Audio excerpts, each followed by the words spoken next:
Welcome to Alpha Insights. I'm Sarah. We've got Kate with us today. She's a fixed income specialist who's been following the cannabis multi-state operators closely. Remember, if you have questions as we go, you can ask us at stockalpha.ai. Thanks for having me, Sarah. Glad to be here. Kate, let's start broad. There's been chatter about one operator that just reported a solid quarter and is being re-rated by some analysts.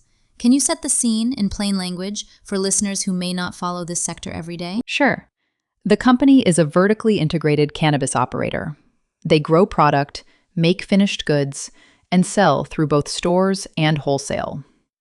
Recently, they posted a fourth quarter where earnings per share came in around 35 cents, versus what many had been expecting, which was basically close to 1 cent. That surprise helped spark some rethinking about their cash generation and balance sheet strength. Interesting. So a fairly large beat on earnings, but people worry about cannabis stocks, right? Exactly. The sector has been volatile, but this company appears to be improving margins and turning the free cash flow dial in the right direction.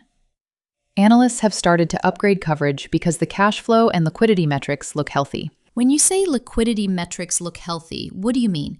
Give us the headline numbers. Their current ratio, which is a basic measure of short-term liquidity, is about 3.3 to 1. Market capitalization sits near $2.03 billion, and they have what commentators call a sizable cash position, plus steady free cash flow this quarter. That gives management optionality for things like reinvesting in markets or potentially M&A, according to analysts. So the balance sheet is less of a concern than it used to be. Does that change how the market values the stock? It can. The stock today trades around $6.56, which is actually very close to its 12-month low of $6.54. Yet consensus analyst targets sit around $13.62, implying roughly 108% upside to the mean target from here. That gap suggests the market may still be pricing in broader sector worries rather than the specific company's improving cash flow story. Yeah, that's a good point. Right, but the real question here is whether the margin recovery and cash flow are sustainable. Earnings have been lumpy, 3 beats and 1 miss over the last 4 quarters. So consistency matters. Also, valuation looks more attractive on a simple price-to-earnings basis. It's running at about 13 times trailing earnings. But that only matters if earnings hold up. If quarterly profits swing back down, multiples can get ugly fast. Let's pause there. People hear attractive valuation and jump to conclusions. Can you walk us through the bull and bear cases briefly? Sure. Bull case. Margins keep improving, free cash flow remains intact, and the company either grows organically or makes smart, accretive acquisitions. That could lead analysts to push targets higher. I've seen a high case near $20 on optimistic assumptions. Bear case. Regulatory setbacks, renewed price competition, or a reversal in profitability could keep the shares low. Some models put a downside around $5 in a stressed scenario. Interesting contrast. What are the near-term catalysts listeners should watch? 2 big items. First, the next quarterly report is expected around May 5th. Analysts will be watching guidance, same-store sales, and whether margin improvement is repeatable. Second, any commentary about capital allocation, like whether management plans buybacks or M&A, will be watched closely, given the stronger cash position. Short reactions. Right. Interesting. And to add to that, regulatory news at the state or federal level matters a lot.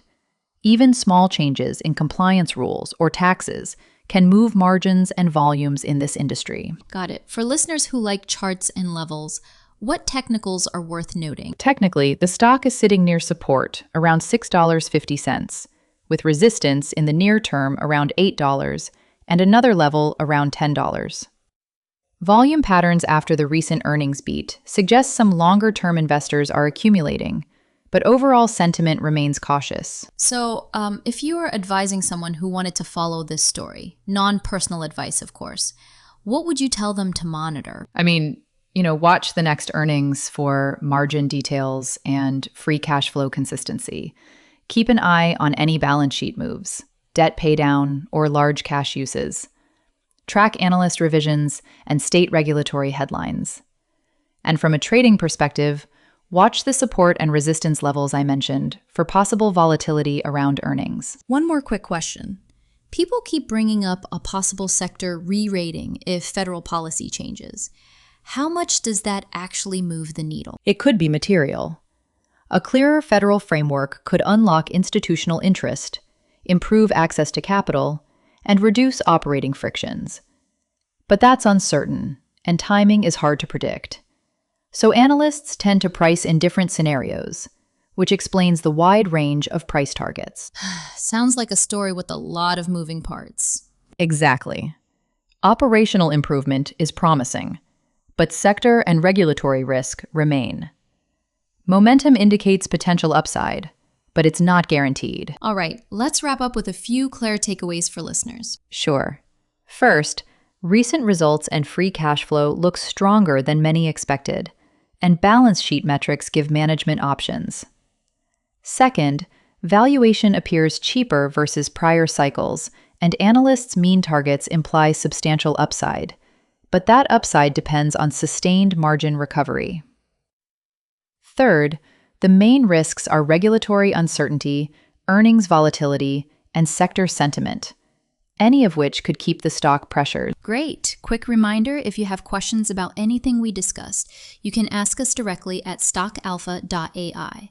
We answer listener questions live. And for more market insights, head over to stockalpha.ai.